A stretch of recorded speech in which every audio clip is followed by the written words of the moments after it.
Senior contributor to the Federalist, Ben Weingarten, and Republican strategist for Axiom Strategies, Erin Maguire. Erin, you and I have known each other for a long time. We've golfed together often. Could you get your presidential physical fitness patch? I did, yes. I remember the physical test. I'm excited this is back, and I am happy I'm not a kid that has to run the mile anymore. I hated that day. My goal was always to see how much of it I could walk before I would get in trouble. But great for the new generation to have to suffer the way we did. Yes, no, absolutely. Yeah, I'm so glad that they are bringing that back. So I want to get into the big economic week for the president, right? So the jobs report is expected within the half hour. We'll keep an eye on that, obviously. Listen to Caroline Levitt talking about the effect Trump's America First policies are having on our economy. What we are watching is President Trump rebuilding the greatest economy in the history of the world and simultaneously proving the so-called economic experts wrong at every turn. President Trump's America First policies are driving economic growth. Yeah, Ben, what do you make of the rapid pace at which these policies have essentially revamped the American economy just 6 months into office? Well, I think what it shows is that despite the hysterics of the president's opponents, the bottom line is that America has more leverage than any other nation in the world when it comes to trade. And that's because we are the strongest, most robust, most durable economy. And we're the world's buyer of last resort. We are the biggest consumer in the world. We haven't used that leverage in support of America's national interest. And what the president is doing is a few different things. And let's also note that tariffs, of course, are just one part of a broader interlocking economic picture here, of course, with tax relief via the one big bill, as well as massive deregulatory agenda that's also going to save tens of billions of dollars, if not more, plus the energy being unleashed in this country. So you put it all together, and the bottom line is that America is saying you're either with us or you're with China, essentially. Mm-hmm. And he's using these tariffs basically to drive down tariff and non-tariff barriers. To the extent other countries want to keep up tariffs, great, we'll collect the revenue. If not, we're going to have a freer, fairer, more open, genuine free marketplace globally. That's a huge boon to the U.S. And then last but not least, these deals are driving hundreds of billions of dollars of commitments in investments from foreign countries into the U.S. economy. So you put it all together, it leads to a dramatically more robust U.S. economy. And to the extent other countries don't want to play ball, it's going to incentivize domestic production in essential sectors, which is critical to our independence and our freedom at the end of the day.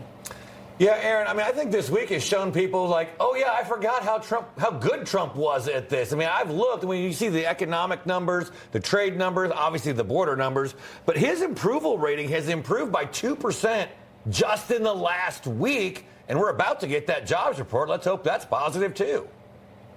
That's right. And when you look at this, all of the media hysterics that were around Donald Trump, none of them have been proven correct. These economists are going the way of weather people. They can be wrong every day of their lives, and it doesn't seem to have any consequence or matter. But in this case, what we have seen is what we have seen throughout the Trump administration. And Mark, to your point, you and I have worked together. We've worked for President Trump together. This is full pedal gas. They are not slowing down at all on everything. You can look in any agency when it comes to the economy, when it comes to border security, when it comes to education, when it comes to keeping biological boys out of girls' spaces in sports. This is an administration that is not slowing down on any front. We are only 6 months in. And not only have we rejected the Biden economy and the Biden malaise, but we are now seeing America leading again, and how refreshing it is to be an unapologetic American again. So I want to get to this, something fun on this Friday, the $200 million ballroom that's coming to the White House, a nice little addition, and it's all paid for by Donald Trump and donors. Construction set to begin next month. It will be completed before he leaves the White House so that he can enjoy it. Here's what he had to say about it yesterday. Take a listen. We've been planning it for a long time. They've wanted a ballroom at the White House for more than 150 years, but there's never been a president that was good at ballrooms. I'm really good. In fact, I looked at one that we just built in Turnberry in Scotland, and it's incredible. We're good at building. I'm good at building things, and we'll get it built quickly and on time. It'll be beautiful, top of the line. Of course it'll be beautiful. Sure. Ben, what do you make of this? And it seems like a long time coming, right? It's going to be huge. It's going to be aesthetically pleasing. If you look at some of the other edifices and buildings that this architect has created, they've been remarkably aesthetically pleasing structures. And that goes along, by the way, with this whole Sydney Sweeney controversy. Ugly is out in America. We're going back to building things that are beautiful, that will stand the test of time.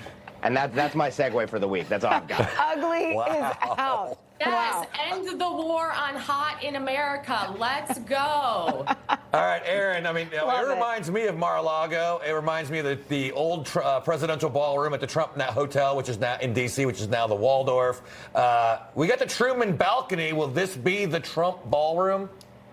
It might be. This does look like a beautiful addition to the White House grounds. It looks like it will fit the White House grounds and not distract from them.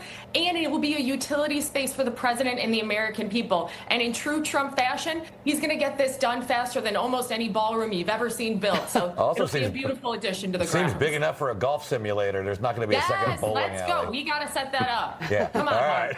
Thanks, Ben. Good Erin, stuff. have a great weekend. Thanks, guys. You Ugly too. as